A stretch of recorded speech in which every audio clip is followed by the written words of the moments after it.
Hello and welcome back to another video in the world of Monster Hunter. This is my heavy bowgun cluster progression, and yeah, let's not try and cluster Kirin because it just goes so darn wrong.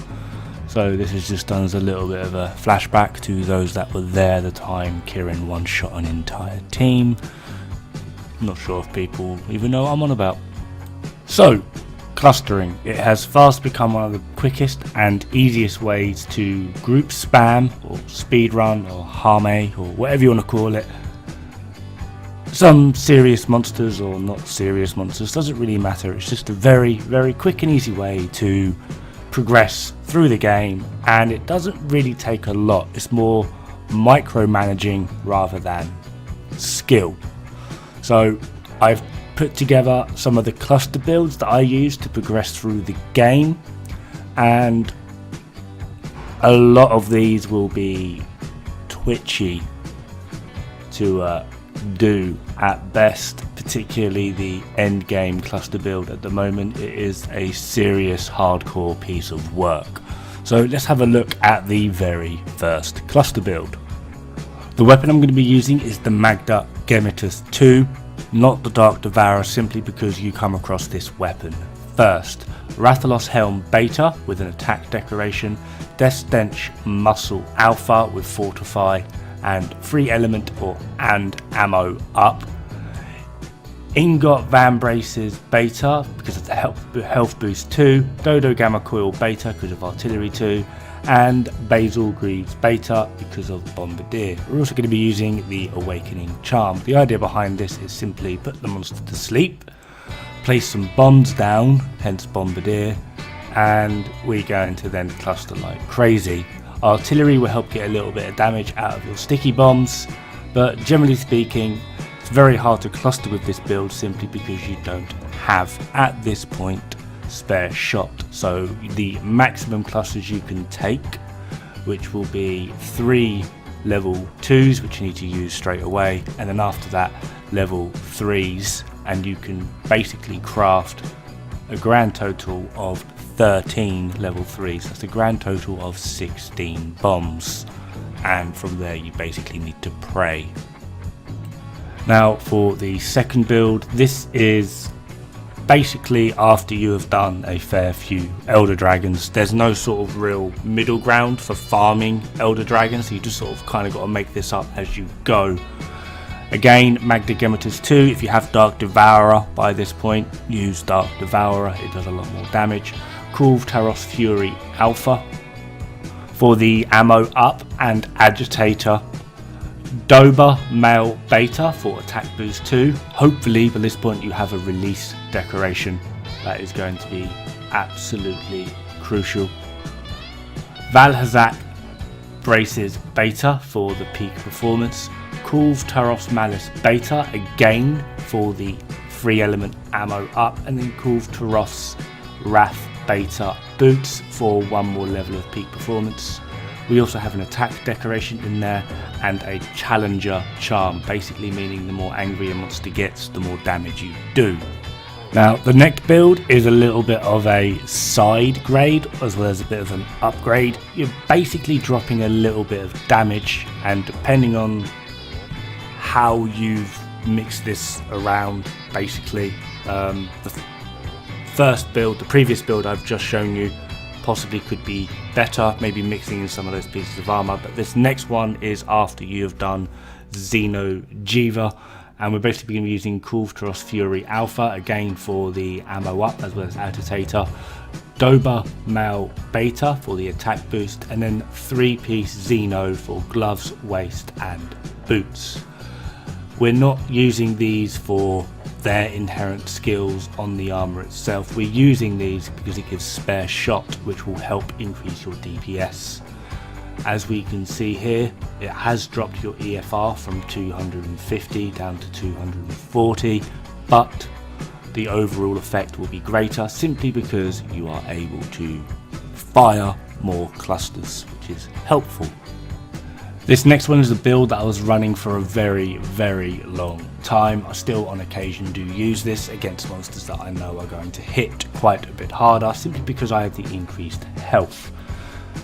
Dark Devourer with a health augment and a damage augment. If you're feeling a bit skitty about it, you can go double health, which is fine. Xeno'jiiva Headgear Beta with a flawless decoration. Dobermail Beta chest with a release decoration. Xeno'jiiva Claws Beta, and we're leaving that decoration slot open for whatever you absolutely feel like. Xeno'jiiva Spine Beta with a flawless and a vitality, and then Kirin Leg Guards Beta with 2 more vitality and an attack charm 3. This was probably my most useful cluster build up until recently, but like I said, I do on occasion still use it. It's not the most damaging cluster build of what is out there, but it's probably one of the safest, or potentially one of the safest, simply due to those 3 vitality decorations. Now the next build is the exact same armor pieces. I've just added something into one of the decoration slots, the empty one, and swapped those 3 vitality pieces around, and this is the Heavy Bowgun cluster build that I used in a group to take on Behemoth. As you can see, it's the exact same. I am just swapping out those 3 vitality for Sleep Jewel 1, and I have put a Shield Jewel in on the gloves. This enabled me to put Behemoth to sleep pretty much in every phase, and then we just, you know, put bombs down with an ammo his head, and then just cluster crazy until he died. And then when he moved to the next area, not died, duh.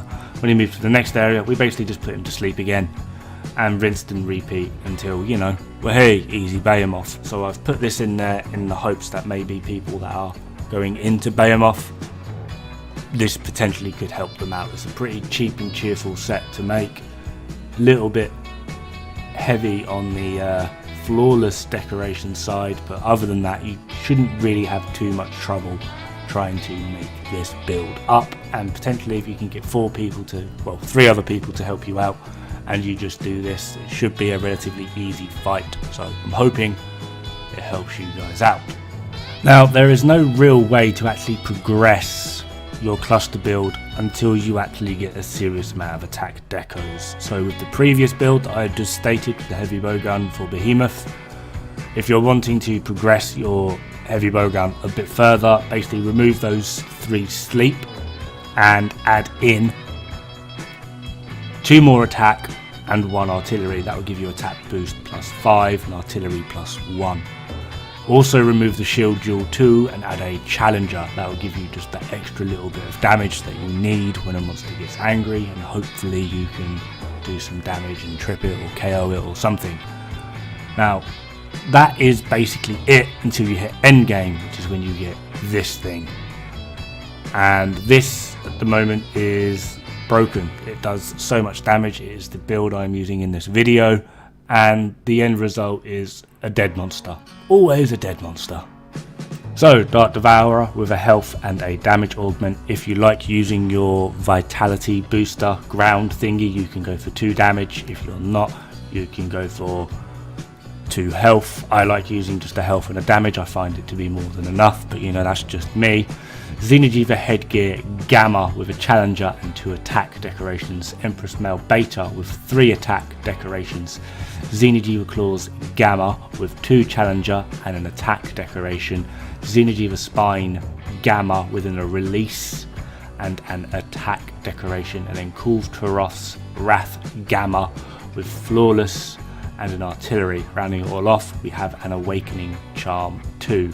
This gives us Spare Shot, Attack Boost 7, Agitator level 5, Peak Performance level 3, Free Element Ammo Up level 3, and that's basically all we care about. The rest of it are just skills that are there as byproducts of the armor, and we're only really using this armor, 1 for Spare Shot and to fit the decorations in that we require. This is hell to make because you saw that right, it does require 7 attack decorations, a fair few challenger decorations, which won't lie, took me longer than the attack boost, but the end result is some serious damage, some easy and clean farming that you can basically do against every monster minus Kirin, Basil.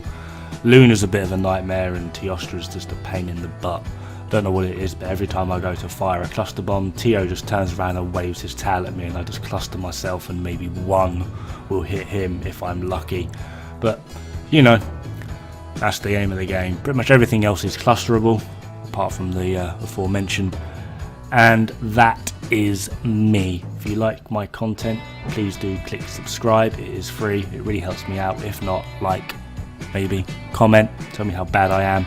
In the meantime, good luck, have fun, and don't die. Bad for the health.